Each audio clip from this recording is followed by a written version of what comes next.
tentang seberapa nanti ini kan kekompakan, pengetahuan juga itu yang dimiliki oleh teman-teman semua di saat menemukan pasien dengan kegawat daruratan.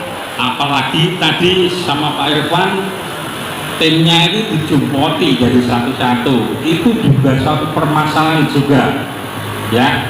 Itu apa yang kita inginkan, karena memang mungkin nanti justru bila ada suatu bencana itu kan kita nanti akan berbaur, jadi mungkin tidak dengan satu tim tapi dengan tim lain kita bisa bekerja sama, apalagi ini satu bersatu pada ambulanmu. Jadi ini tadi dari Kulonprogo, Sleman, Bantul, Kota, ya itu jadi satu, jadi tidak membuat masalah, nggak masalah, kita jadikan satu, itu satu. Kemudian nah ini kami akan mengomentari dari teman-teman tadi. Pertama ya, jadi ada satu lagi untuk Probadus itu biar di situ ya. Minta tolong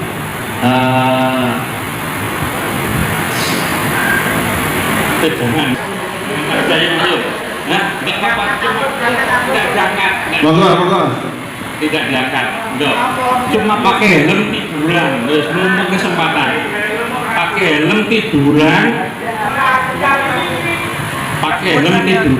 persis seperti tadi, ya, posisinya seperti tadi, masih ingat, kiri teman-teman, ya. Ini tadi kejadiannya sama persis, betul seperti yang disampaikan teman dari Ngagil tadi, ya. Yang pertama itu kan mestinya nanti tim kita akan mendapat informasi, ya, informasi bahwa di suatu tempat, entah itu di jalan mana ini, ada suatu kecelakaan, ya. Entah nanti yang ditelepon timnya siapa, ini ada suatu kejadian kecelakaan, jumlah korbannya berapa, lokasinya tepatnya di mana, ya. Kemudian nomor telepon yang menghubungi itu catat. Untuk apa? Nanti untuk konfirmasi di saat kita mau berangkat, apakah pasien itu masih di tempat itu atau tidak, atau sudah dibawa ambulan lain, atau mungkin kalau sudah sampai di tempat itu, apakah kok nggak ada di Jalan Bayangkara, kok nggak ada, oh ternyata sudah dipinggirkan di teras rumah orang lain. Nah itu untuk hubungi, itu yang pertama. Kemudian yang kedua, setelah kita datang, tadi pas, ya, tadi teman satu tim sebelum berangkat itu kan mengadakan briefing itu mengenai tadi, ini tadi teman-teman ada permintaan penjemputan ambulan, pertolongan ambulan pasien kecelakaan tunggal, ya, di Jalan Bayangkara ini. Nah itu, jadi itu briefing dulu. Nah, habis itu berangkat, bismillah, berangkat, ambulan sudah sampai di sini. Apa yang harus kita lakukan pertama kali di saat kita itu sampai di tempat ini, menemukan korban masih tergeletak di tengah jalan seperti ini? Nah, tadi sudah disampaikan. Yang pertama, bapak-bapak, ya, pastikan apa tadi? Aman. Aman meliputi 3. Satu apa? Ya, aman diri, aman kita sebagai penolong. 2, aman korban. 3, aman lingkungan. Aman kita sendiri itu apa yang harus kita lakukan untuk biar aman? Apa? APD. Pakai APD. ya kan? Iya. Apa meneh pas musim Covid itu kan ya Pak. Wah, nganggo masker, nganggo hazmat. Ah itu ini kita ya pakai handscoon, pakai masker, mungkin pakai helm, ya, pakai rompi. Nah, itu APD itu salah satu untuk mengamankan diri. Satu, dua, untuk pasien ya di jalan. Wah, seperti yang disampaikan tadi, Bapak, sebaiknya ya ada satu yang mengatur ada yang mengatur lalu lintas misalnya. Oh ini di-clearkan dulu, maksudnya diamankan dulu. Mungkin arus alur lalu lintas dari di sini mungkin dihentikan atau dialihkan dulu, bisa, ya. Bisa. Atau mungkin langsung dipindahkan boleh Pak, tapi dengan secara benar dan tepat. Makanya harus tahu ini kira-kira ini ada trauma atau tidak. Ada trauma termasuk patah tulang, hati-hati saat memindahkan.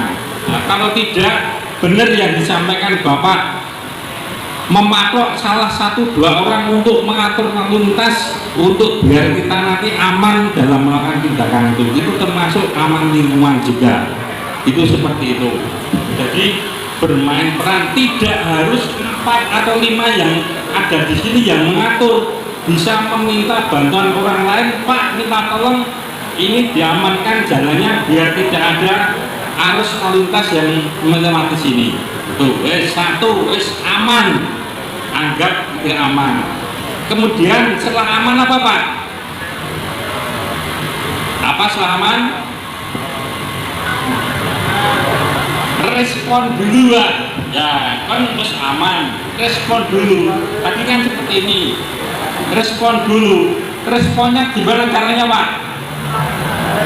Ya boleh dipanggil, ya boleh ditepuk-tepuk, ya bahkan sampai dicubit-cubit rangsang nyeri, ya.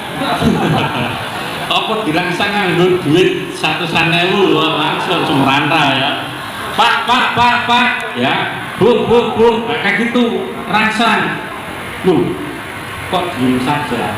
Nah, terus nggak masalah, ya, rangsang.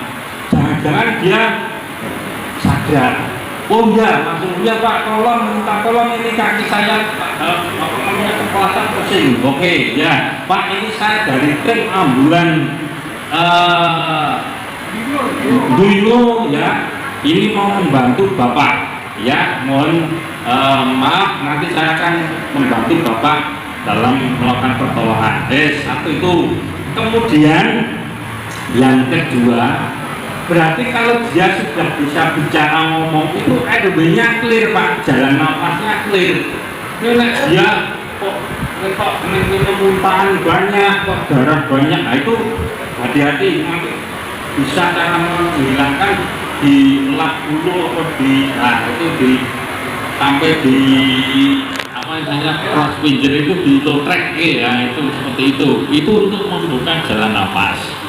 Nah, habis itu kemudian kira-kira posisi seperti ini itu posisi yang kira-kira nanti bisa kita lakukan tindakan enggak?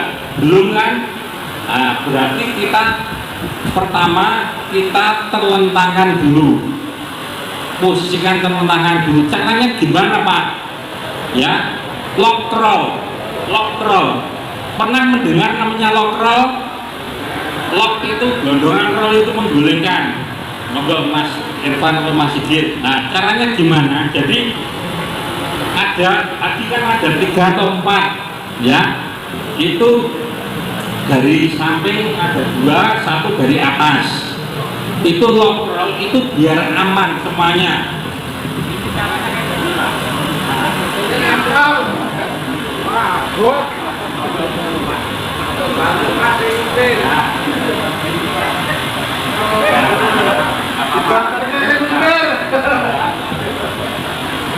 Patah tidak apa-apa, hati-hati hati-hati ya. Ya, 1, 2, 3 set. Nah kayak gini. Jadi ini yang atas ini tetap memegangi kepala, apalagi nanti korban itu yang gelisah, dia akan gerak-gerak berbahaya kalau memang nanti ada trauma di leher. Nah jadi kita tetap kayak gini. Kemudian saya sama penolong ini berusaha untuk melepaskan helm. Jadi helm dilepas dulu untuk dipasang tadi alat untuk menahan leher ya. Karena apa? Tadi karena ada luka di daerah kepala. Caranya gimana untuk melepas helm? Nah ini kayak gini, satu dari samping, satu dari atas. Yang dari atas itu yang dari samping dulu, yang dari samping itu memegangi leher, Mas Sigit memegangi leher, satu dari ini ya, biar nanti di saat melepas helm itu tidak banyak gerak.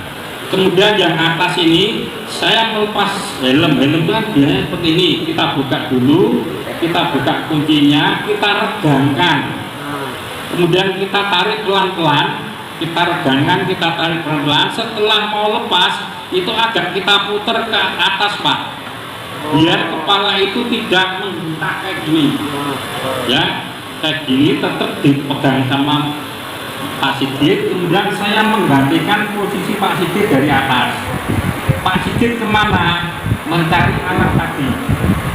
Nah jadi benar saya sampaikan Pak dari akhir tadi, pemasangan tidak diangkat kayak gini itu sama saja ya kan. Nah, oh boleh. Nah kayak gini kemudian dimasukkan talinya dulu. Nah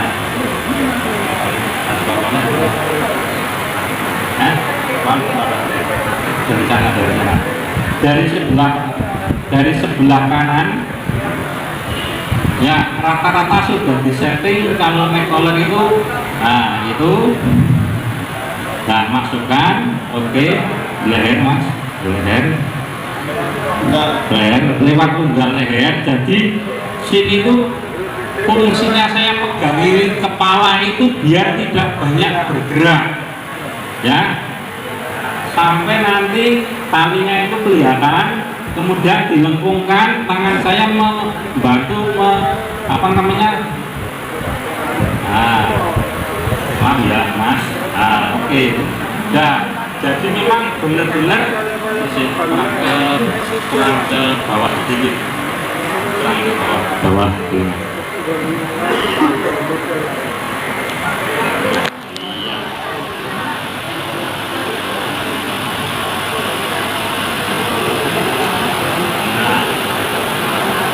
Nah, seperti ini.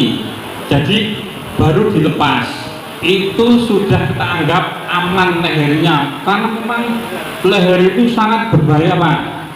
Jadi saya sering, sekarang sudah nggak sering, dulu itu sering menemukan pasien kecelakaan di tempat kejadian itu masih sadar penuh, ngobrol-ngobrol sampai duduk dia sudah nggak ada nyawanya. Kenapa? Curiga ada patah tulang leher. Kenapa Pak tulang leher itu berbahaya? Karena tulang leher itu dilewati saraf pernapasan. Sekali saraf itu dijepit atau putus, wassalam, susah untuk dikejar. Ya, jadi memang di sini lebih berat, lebih penting daripada misalnya patah tulang, perdarahan itu akan lebih penting di sini. Nah, habis itu ya, ini kita anggap sudah clear. Nah, ini sudah bisa ngomong, bicara, kemudian baru di pasang bide. Nah, dalam pemasangan bide tadi sebaiknya seperti teori pemasangan bide itu kan tadi yang patah yang kiri ya, oh yang kanan. Oke, kalau posisi seperti ini, itu langkah pertama yang kita lakukan adalah posisikan anatomi, posisikan lurus. Nah itu jadi harus diluruskan dulu. Pak, hanya patah tulangnya ketok nyongo diluruskan ora iso kepiye Pak? Nah, yono ya sudah, nggak usah diluruskan. Kita itu kan prinsipnya di sini itu kan imobilisasi, jadi membuat tidak gerak pada tulang pada kaki yang patah itu, tidak reposisi, tidak mengembalikan. Piye caranya biar ini tadi nanti tidak bergerak di saat kita bawa ditransportasi ke rumah sakit. Nek bisa ya diluruskan dulu. Pak, maaf, ini kaki Bapak yang kanan mau saya luruskan. Bapak silahkan tarik nafas panjang, mesti lorot banget. Yuk, 1, 2. Yo. Setelah itu tetap dipegangi Pak. Kan kita tim. Kemudian biar kita tidak banyak menggerakkan kaki yang patah ini, karena kalau menggerakkan itu akan cenderung nanti akan memperparah patahnya. Jadi kalau tadi pakai mitera ataupun pakai perban, sebaiknya pasang tali dulu, tusuknya Pak. Jadi nanti tidak akan banyak bergerak. Nusuk seperti ini ada rongga, masukkan dulu, nanti berapa, misalnya 4 tali masukkan dulu. Habis itu kemudian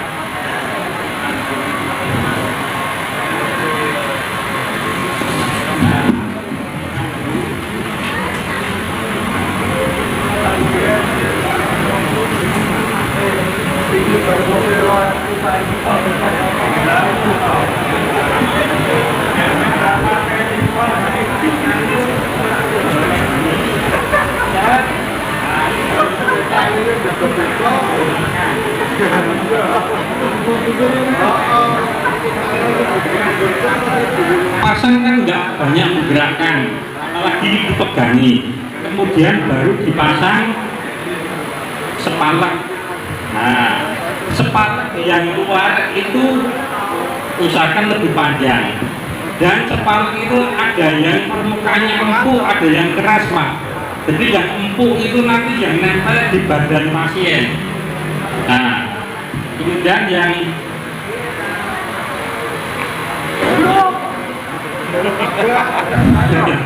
ya ini aja, oke, seperti ini. Nah, kemudian Pak, talinya itu ya juga nantinya cara tali monggo, talinya macam-macam, caranya tali model apa itu bisa.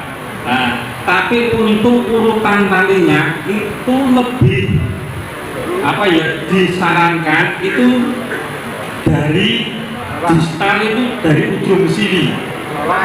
Kenapa kok enggak dari sini? Kalau dari sini nanti akan terjadi resiko membendung peredaran darah yang akan ke sini. Apa yang apa namanya resikonya? Resikonya akan namanya sindrom kompartemen, jadi akan numpuk bendung di sini, akan tidak teraliri, akhirnya mati jaringan. Makanya nantinya itu lewat apa namanya, dari bawah dulu, dari ujung dulu.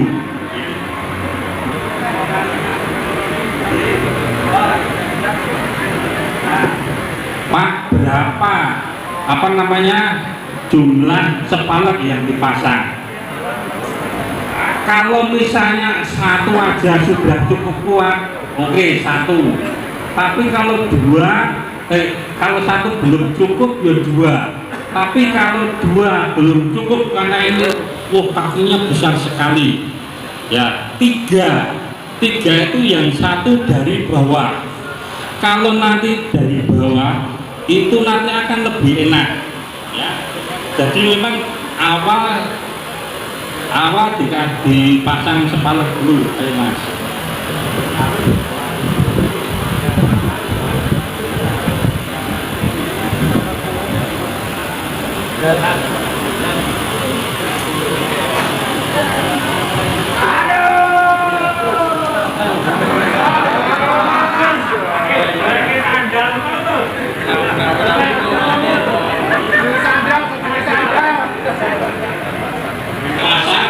Kemudian tadi saya agak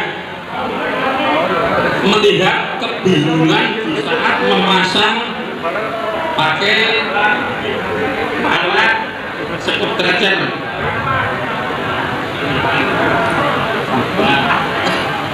Ini namanya screwdriver. Jadi pertama yang harus kita lakukan untuk melakukan transportasi ini adalah diukur dulu panjang pendeknya, karena panjang pendeknya seseorang ini kan berbeda-beda. Ini bisa teman-teman bisa untuk cara memanjangkan dan memendekkan, ya. Tetapi cuma letaknya ini ada yang permukaan itu lebih tidak lebar, lebih lebar. Artinya yang ini itu untuk kaki, Pak. Jadi yang lebar ini untuk badan. Tadi kan ada yang agak bingung, ini harus seperti ini atau ini harus seperti ini. Jadi yang ini itu untuk kaki. Jadi yang permukaan lebar itu untuk badan. Kemudian untuk memasangkan screwdriver itu sama seperti tadi. Jadi lock juga miring sedikit, masukkan, miring ke sana sedikit, masukkan. Itu seperti itu. Kemudian saya amati dalam mengangkat. Dalam mengangkat memang harus ada kekompakan dan harus ada aturan. Misalnya berdiri dulu, yang merasa tinggi besar kuat itu ada di daerah kepala, Pak. Jadi waktu sing wonge cendek ning kepala, apa yang terjadi? Jumlah mak. Jadi nanti nih diangkat itu kepalanya ini di bawah. Apa yang terjadi kalau kepala di bawah? Kok saya akan pusing, mual, muntah. Jadi penolong yang merasa badannya tinggi besar kuat ada di daerah kepala. Nah, kemudian cara ngangkatnya juga harus ada aba-abanya biar sing marep wis ngadeg sing mburi sing jengeng. Nah, itu jangan. Jadi nanti kalau perlu samakan visi dulu, Pak. Nanti hitungan pertama jongkok, hitungan kedua berdiri. Nah, itu perlunya seperti itu. Kemudian saya tadi melihat juga cara jalannya. Kira-kira kalau pasien itu masih hidup, itu jalannya ke arah kaki dulu ke kepala. Itu juga ada aturannya. Ke arah kaki dulu, ya. Kaki, kecuali nanti sudah masuk ambulan itu kepala dulu. Tetapi di saat nanti masih dipandu pakai screwdriver atau RSB itu nanti ke arah kaki dulu. Untuk apa? Bila mana misalnya ini suatu bencana jatuh dari jurang di tempat yang mungkin penolong itu tidak tahu lokasinya, ternyata pasien ini tahu, nanti bisa diajak kerjasama.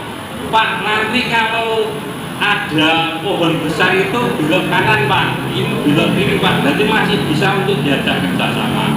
Toh misalnya kita juga, Pak, kita itu kalau berjalan mundur yang itu mungkin akan mempengaruhi kita, juga mungkin bisa pusing, bisa apa itu. Jadi kalau membawa pasien hidup, alangkah baiknya jalannya ke arah kaki, maju.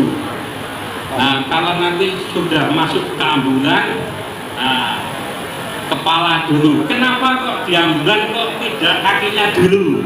Uti ono itu. Karena di suatu saat misalnya ada kejadian pintu ambulan itu tiba-tiba membuka, itu yang jatuh duluan tidak kepalanya duluan. Jadi yang jatuh itu kakinya dulu, kecuali jempalik kayak Mas Hafiz dia. Itu seperti itu. Oke, itu masukan dari saya. Pada prinsipnya sudah oke. Ya, terima kasih Pak Puspito atas evaluasinya. Silakan nih Bapak Ibu, sebelum kita selesaikan acara. Assalamualaikum. Sehat dah ya singat Sehat. ya. Si anu kesan acara ini. Kesan acara ini. Oh ya, pemain mantap luar biasa, matur nuwun PKO Terus Muhammadiyah lagi. Yogyakarta.